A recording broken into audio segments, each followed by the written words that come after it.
Iranian cruise missiles striking U.S. Navy ships, drones setting the Fujairah oil zone on fire, Dubai residents taking shelter as intercept explosions echo over the city. Tonight, the Strait of Hormuz isn't just a choke point on a map, it's a war zone. And the ceasefire that was supposed to have stabilized this region has collapsed in the most dramatic and dangerous fashion imaginable. 7 Iranian boats sit at the bottom of the Gulf. CENTCOM is calling it Iranian-initiated aggression. Tehran is claiming it hit a U.S. frigate, a claim Washington flatly denies.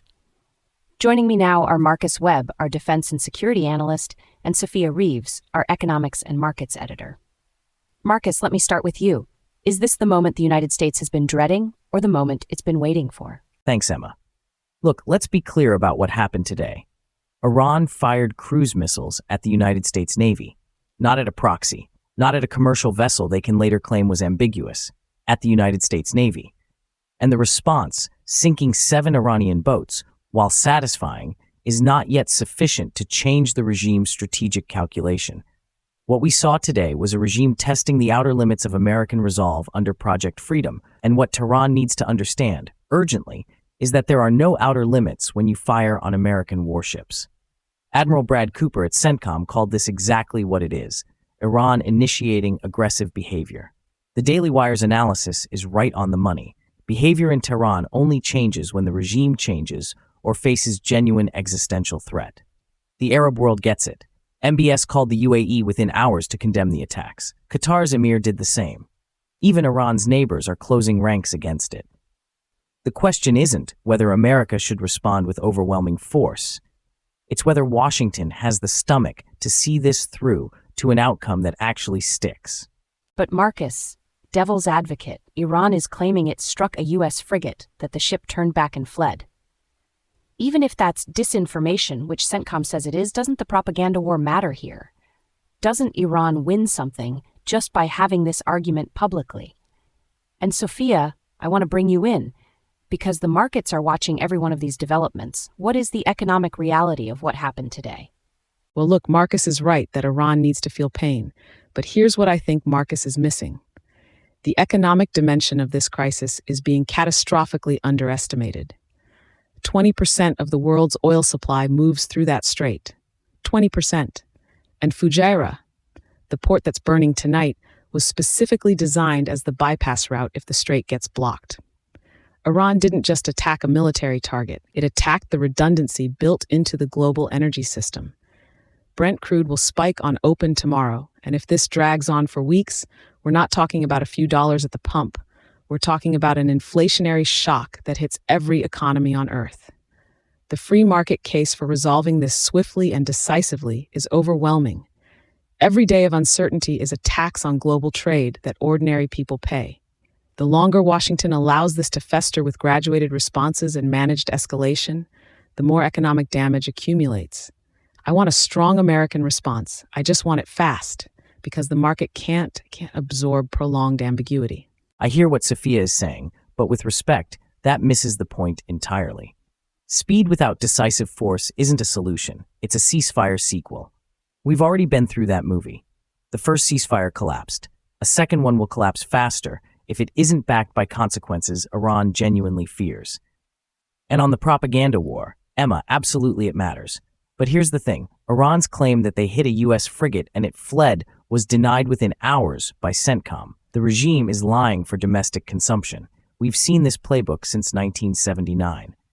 What destroys that propaganda is not better messaging, it's winning.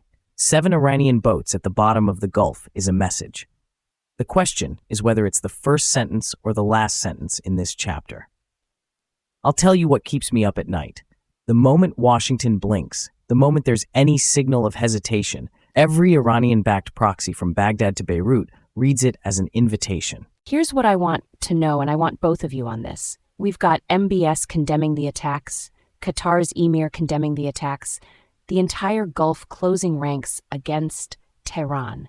Does that regional coalition actually change the strategic picture, and where does this go from here? Sophia, where do you see this playing out? The way I see this playing out, that Gulf coalition is enormously significant, but also fragile. Saudi Arabia and Qatar are condemning Iran loudly right now, but both of them have economic exposure, and both of them have back channels to Tehran. The real test isn't whether MBS makes a phone call. It's whether he's prepared to deepen economic and military coordination with the U.S. to sustain this pressure campaign. If current trends continue and the United States maintains Project Freedom with credible force, Iran's oil sector, already under immense pressure from the blockade, faces a slow-motion collapse. The Daily Wire's reporting on this is right. Iran is being forced into increasingly risky moves because it's economically desperate. Desperate regimes either capitulate or double down. Right now, Tehran is doubling down. The risk is that they calculate one dramatic strike might fracture Western resolve enough to get relief. That calculation must be proved catastrophically wrong. Here's what concerns me most, and this is the scenario I don't think enough people are gaming out. Iran doesn't have to win militarily to win strategically.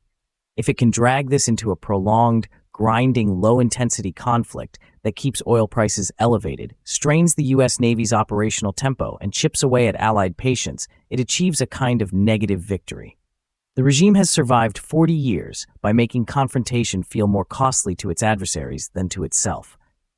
History tells us that the one thing that reliably ended Iranian aggression in the past, Operation Praying Mantis in 1988, when the U.S. destroyed half their naval force in a single day, was speed, scale, and overwhelming decisive force.